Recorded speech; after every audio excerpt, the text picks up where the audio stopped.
bırakma beni. Seni gördüm, seni sevdim, gül gibi sararıp soldum. Reddetme, bırakma beni. Seni gördüm, seni sevdim, gel yanıma dur meleğim, ateşleri yakma beni.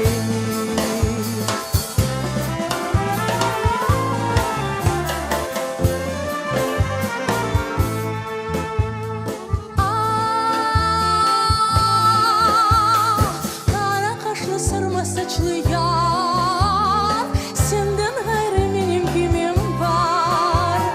Kara kaşlı sırma saçlı yar, senden gayrı benim kimim var? Seni gördüm, seni sevdim, gül gibi sararıp soldum. Reddetme, bırakma beni. Seni gördüm, seni sevdim, gel yanıma dur meleğim, ateşleri yakma beni. Seni gördüm, seni sevdim, gül gibi sararıp soldum. Reddetme, bırakma beni. Seni gördüm, seni sevdim, gel yanıma dur meleğim, ateşleri yakma beni.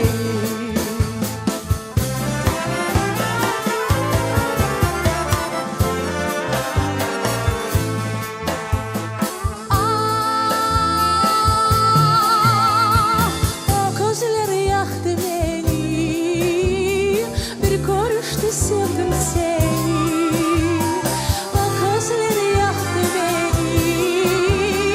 Bir görüşte sevdim seni.